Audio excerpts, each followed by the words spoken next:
Okay, so the first step before we put on the base layer of makeup or the foundation, according to your sheet, is Skin Prep Pro.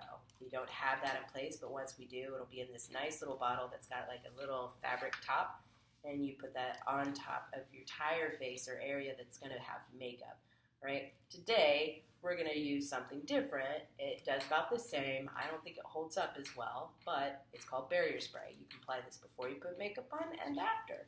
So you'll do about 3 spritz, about 6 inches away, close your eyes and mouth, and then move your face around while it's drying so it doesn't get kind of locked into any of your grooves and things like that. So I'm going to pass that around, and Daniel is going to demonstrate if it works. It's always a shock. All right, very good. And then kind of move around. And he opened his eyes probably because he could feel that there wasn't a lot on his eyes, but sometimes it does get on your eyes, so just keep them closed until you feel like it's dried. So go ahead and spritz your face.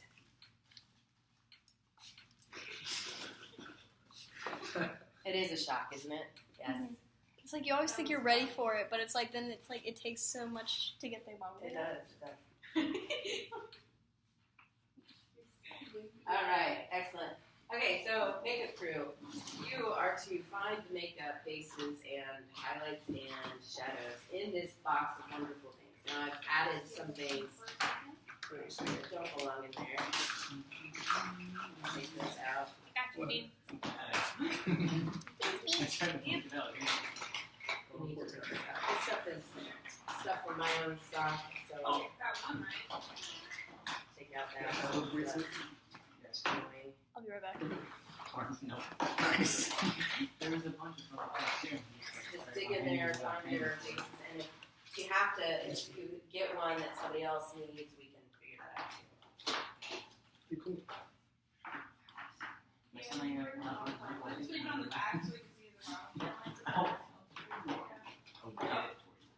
I hate that it's not labeled on the front. As you can see, I started doing that to make up a jewel. Are you going to spray?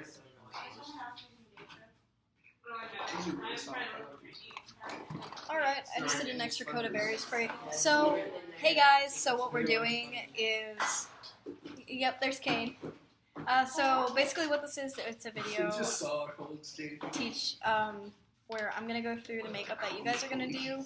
Obviously it's not going to be exactly the same because you guys are going to have more masculine features, not femme features that you have to work over. But this is just so that we don't have to like reteach you how to do it again in here. So bear with us. All right. Right now I'm going to hand you each it's a clean palette knife because this is all about not contaminating the makeup that you'll be using or cross-contamination of germs. Okay. And each of you has a tile, right? Go ahead and put the plastic bag over your piece of paper just to protect it while you work. And let's see, do we have a pencil for everybody? No. Does anybody have any pencils? Yeah, I have some in my bag. Oh yeah, that'd be great. Just need 3 for you guys to be able to write on your sheet. Yep. The primer, the when you're done with P11 Chinese, can I have it? What we can do is we're gonna put it off. We're gonna put it on the board. I mean, I'm also using geisha, so like, why stop with being offensive there? You know, let's just keep going. Yes. Are you still recording? yes. For recording's sake, I would like to point out that Ben Nye makeup, theatrical makeup, while it's a great product, they have done some pretty stupid things with their labeling of the product by calling certain colors after races, which is very narrow-minded and stupid. So what I've informed everybody to do is either use the first 3 letters or 4 letters or whatever makes it sound like there's code after the number, you know, instead of, you know, saying Japanese or Chinese or whatever. Yeah, so basically on your sheets, if there's something that looks like a code, but it's a Ben Nye makeup, it's probably just something that's kind of like culturally offensive. That it's probably just like a racist makeup. Yeah, exactly. Like, for example, who's got a racist neighbor? I have Chinese. Okay. All of them have races. So for example, this one, we were going to do CHI on you. But it doesn't really work with the Japan one. Yeah. So maybe we go with. It's backwards, but it says Chinese on there. So maybe we go with J or JA. So I would say you could do Shia. Let's do the last 3 letters of it. So whatever you find to be innocuous that can also tell us what the color is. Because and these things will be something that the makeup crew can help you navigate as you're doing the makeup for the actual show. So I wouldn't stress too much about it if you can't figure it out. We'll be here to help. Exactly. Should I put my big hands in there to show? So you have a clean tile that has been sanitized by your makeup crew. You'll take your color cup. In fact, the color in this cup will be divvied out into smaller cups for each person. But for now, I'm taking it out of the big cup because I don't want to disturb any more of this stuff in the cup. So I'm going to put it on my palette, and you guys go ahead and do the same. So take your base color, and makeup crew, let's watch over them because I just put way too much. Way too much. It was a demo, you know. Just take a little bit out and put it on your palette. All right, and in fact, I'm going to put a little bit back in. That's the great thing about using it for a palette. It's about that much. It doesn't take a lot. A little bit goes a long way, especially with Ben-Nay makeup. It's a cream makeup. It's very thick. And as he's trying to talk to the video. Okay. Yeah, things to keep in mind with the palette stuff is. I will use it. It's blah blah blah blah blah. Okay, so now that you have the Palette makeup stuff, try on not to your use it palette, in like multiple makeups and the colors. you take your wedge and just take the largest side of the wedge and swipe it through that makeup, right? And you can apply it going from the outside in, okay? Or you can kind of dab it on. Be really careful around your eye area because your eye, the skin around your eye area is very delicate, right? That's what's great about the wedges. They have these corners so you can get close up to the eye. So for example, if I'm going under the eye, if you want to take a look at me, I will go like this and just gently dab it around the eyelid, okay? You don't want to pull if you can avoid it, right? You might get some into your eyebrow. That's all right. Try to avoid getting it into your eyebrow, but definitely push it up into your hairline. Because you don't want this line of your skin, hair, your skin, and the makeup. So you're pushing it up into the hairline, okay? So pushing it up, which means you'll get some into the hair, but don't worry about that, because that can be brushed out, please. I'm going to take the sponge, flat side of the sponge for the base. You dab it on so that it looks like that. And as she was saying, you can rub it in, or you can dab it. Let's just do half the face. So even if you start on both, just concentrate on half the face. So now I'm going to be looking in the mirror for this part. So kind of.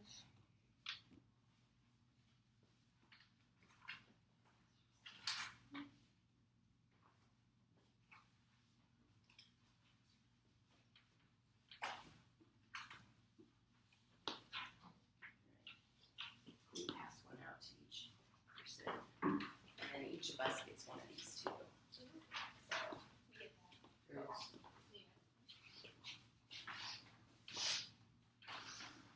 You just put it under their worksheet, or they can put it under their worksheet. Now, what I just passed out is a handout that is called Applying Foundation and Caring for Your Skin. Now, this is a copy out of a book, and it's an excellent resource. So what I'm discussing here today is just another method of teaching you how to apply your foundation. This handout also walks you through it, okay? I may say things that aren't on here, and this may say things that I haven't said. That's okay. There's a lot of different ways to do the same application. There's no real right or wrong. There's better ways of putting it on, applying. Now, when you go through this, it also talks about caring for your skin. I'd like to remind you that the handout that I've done called A King Bee's Guide to Skincare and Theatrical Makeup Removal. And it's the revised one, revised on September 26, 2016. It says that up there in the title. That supersedes that other one that you already received. So recycle the other one and follow this one. I did that because this one just kind of skims over skincare, and there's just so much more to it in keeping your face nice and happy. So if you would, look at your packet once you get your base foundation on half of your face, and go to, open this handout to it's marked 30, page 30, and it says chapter 5, the top left. I think it's about 2 pages in. And Makeup Crew, you take one too, and take a look at it as well. Let me go through this. All right. Ignore the streaks and the lines. It's just the copy machine. Okay, so now turn to the next page, to the very streaky printout. Now it talks about creating illusion with highlights and shadows, and then it shows a drawing as you go through. Now, you don't have to worry about the drawing. If you really want to get into this, it would be awesome if you drew on a face and did a makeup plot. But that's why we're here. That's why that printout is in your bag there. But if you left today and said, hey, I want to take that home and I want to color it in my own face with the highlights and shadows based on what I learned today and what's here in the handout, we would not stop you. In fact, that is encouraged. Because at some point, we want you to come in here with your base makeup, your lowlights, your shadowing, and your highlights applied, and ready to go. All right? There will be, like I said, there will be kits made up with your makeup, and it's going to have everything that you're going to need, and we're going to label it 1 through whatever steps. So it'll just be like, find number 1, start there, okay? But this just will go through, this packet goes through everything that I'm going to talk about today. Now one thing here is that they show putting the makeup on the back of your hand. Once you get your makeup in your kit, you can do that. But think of it this way. When you put makeup on a porous surface, it's going to soak in. If you have a surface like this, like maybe a plate or something at home, this works so much better because you're going to get all the makeup that you put down. And it's not going to soak into the back of your hand. That's the other reason why some people apply makeup with their fingers over a sponge. Some people feel like the sponge absorbs too much. In fact, I've heard people wet the sponge even on this just to keep it from soaking it in all the way. You can try that technique. If it works for you, great. If you don't, that's fine too. For now, we're just using dry makeup wedges. All right, so Makeup Crew, go ahead and stand behind your person, and we're going to talk through putting the highlights and the shadows on. So you guys start off as sailors, right? Mm-hmm. So you've been on the sea, the high seas. You've been, wind swept and salty water been, blasting your face and whatnot. So think of that or maybe you're a little, maybe you've got some scurvy because you've just been eating hard biscuits the entire time you've been on the ocean. I don't know what the backstory is, and I don't know if we really need to get into that for the Little Mermaid. But how about this? How about we just put some roughness to your makeup? So what you're going to do is you're bringing out your natural features. So like your jawline and, the broadness of your head or any type of corrective makeup you want to do. And then we'll go in with a little bit of some stubble using the sponges. Actually, Emily, could you there's some more sponges in there, just make sure that there's 3. I think there's already 1 clean, so maybe get 2 more. Yeah, I washed 1. Yeah, if you can wash 2 more, so they can do some stippling on their face. All right, so now what you're going to want to do is, we should start with highlight. Go ahead and find your highlight color in your bag, or in your color cups. This one's my highlight. Sorry, I started with my shadows, so. It shows on your sheet. Mine was purpose. Yeah, it'll be on your worksheet or your makeup hot sheet. It'll be written. This was almost like pink. It's all right. What looks to be in the cup may apply differently to your face, and possibly we went with a pink to offset an undertone to your natural skin color. So, so far everybody's applied their makeup pretty lightly. You may apply it a little bit darker when it gets to showtime because, basically you are canceling out the oils and other things that would reflect the light in being on stage. So go ahead and put a little bit of that highlight on your palette. Like, what do we do with the stuff that's like stuck on? I would wipe it back into, if you've not touched that with a sponge, whatever's on your palette, put it back into the cup that it came from. Okay? So open up your base palette and put any excess back into that palette. That way we're not wasting any.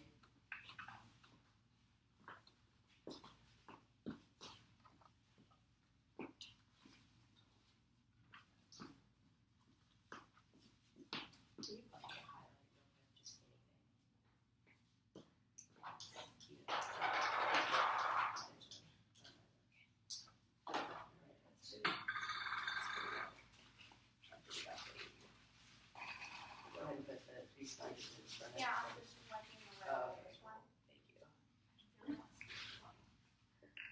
Mm.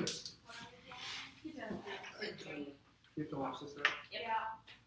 Lady, Good job. I dropped the knife on the floor. Because I was in the ball. You drop what? The knife on the floor. You guys aren't doing this. I'm just doing touch up. I can explain what I'm doing. So, I think both of you guys are doing this. That was good. Exit through. So- No, Hey. He's recording. So basically, I'm going in and doing my shadows first. You probably want to do your highlights first. You're gonna want to This is just a thing of personal preference. So I go in really heavy with my shadows because I like to layer up from my darks to my lights. Honestly, that's just how I learned painting, so it transfers easier for me. So, get in my eyes, my nose. Okay, so building off what Daniel said, I don't know if he mentioned this, but you're going to want to push that base up into your hairline. So show him that. Yeah, You know. so you're gonna want to push it up into your hairline, and it's like put it on your hair. Like it can go on your hair. It'll be okay. It'll be all right because we can Just- brush it out. Or You can want brush to out get later. it into those roots, and it's fine. You shampoo it a few times, and it's gone. It's good. And then another thing is depending on where your costume comes on your body, you want to cover every part that's going to be bare. So, for example, if your costume is, a scoop neck, or if it comes up and it's a collar with a tie, you're going to want your makeup to go down underneath that. So, one thing to remember is that when you put this makeup on, you should wear a ratty old t-shirt or something you don't care about, and that is your go-to t-shirt. Maybe you have a couple, because it'll get stinky during production time. So, yeah, you wear a nasty old t-shirt that you don't care about, and that's what you wear when you're applying makeup, so you don't worry about getting makeup on it. Never wear your costume when applying makeup unless you have a death wish, I suppose. Don't wear your costume. I have a death wish. Makeup. Because Don't be at like the end stage, we're going to fix this makeup so it shouldn't transfer. And that's when you put the costume on. Now, you might have some costume pieces on, or it might be necessary just due to the fact that something is crazy and you have a quick costume change. So there may be times where you have to put makeup on with your costume. That is a time where you put a towel down or something to keep a barrier between your flubbish hands from getting the makeup on the costume. And I say your flubbish hands, I mean my flubbish hands, because it always happens that I put on an outfit and then I put makeup on and I drip stuff all over it. I'm like, what? Anyway, all right, so now that you have the highlight on your palette, by the way, a palette can be, we're using the tile that Mr. Garreline provided, because it's got a very solid surface. I think I said it's like a plate, or, even if you have a painter's palette that's plastic, it needs to be non-porous, okay? So now, I'm going to put the highlight on. And Daniel's already shown this example. And so Daniel's putting it on his forehead right now. I'm going to do the same. I'm just kind of dabbing it on my forehead. We'll get into specifics on where it goes. Didn't see mine. You know, your reflection, I can't see it, so we need I'm to sorry. No, it was funny. You said It's that. like, what is he doing? Okay. So, you know, like, how do you find your cheekbones? Suck in your, like, fish face or suck in your cheeks like this. Okay? To find the hollows. To find the high parts of your cheek, smile. Okay? And that's where we're going to want to highlight. Because we want you to have kind of a gaunt look. And the thing is that when you go to be chefs from this look, it'd be easy to just kind of go like this to your highlights after your sailors and kind of knock that down. I think I'm doing this right. That looks good. Hey, makeup crew, get behind your person and help them apply if they're not doing it correctly or if it's not blending correctly for them. Just show them. Like, Help me. you could do a swirly motion or you can kind of drag it across. Now, for you in the middle, your highlights should be a little bit higher. But that's okay. Just make them a little bit higher. You want them above, like on your jawline, not below. So you put your cheek highlights in the hollow. You actually want them up here. Okay. Yeah. I heard. Yeah. The part where you put the highlight, that's where we're going to put the shadow. So, yeah. Okay.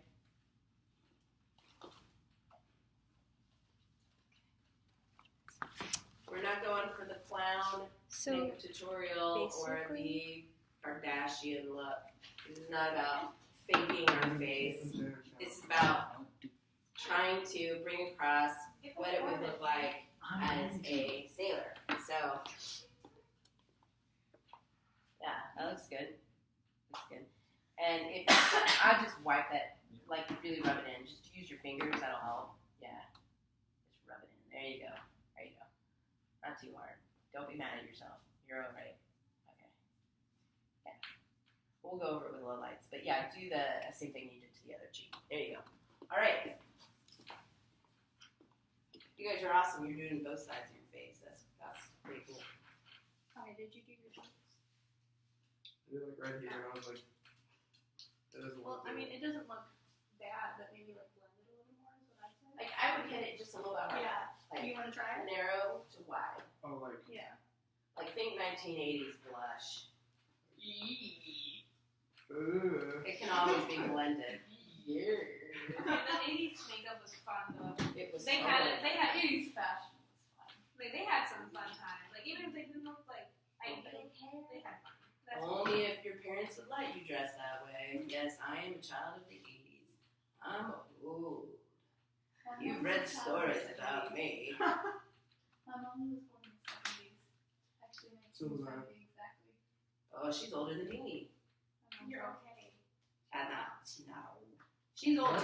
She's old comparatively to you, but she should be because she's. My dad's old. You can see that. He's technically considered a senior citizen. Is he? Hey, that's good because. My dad's turning 40 this next month. What? 40? Yeah. No. My dad's already 40. What? Are you 40? Can you believe that? Wow, he's like mostly dead. What? Okay, so 40? that's basically That the is tutorial ancient. for this. I'm gonna touch up into my eyebrows because I gotta So go. is this okay? That's great. Yeah. I'll get this edited and sent to you guys ASAP. Love y'all. See you soon.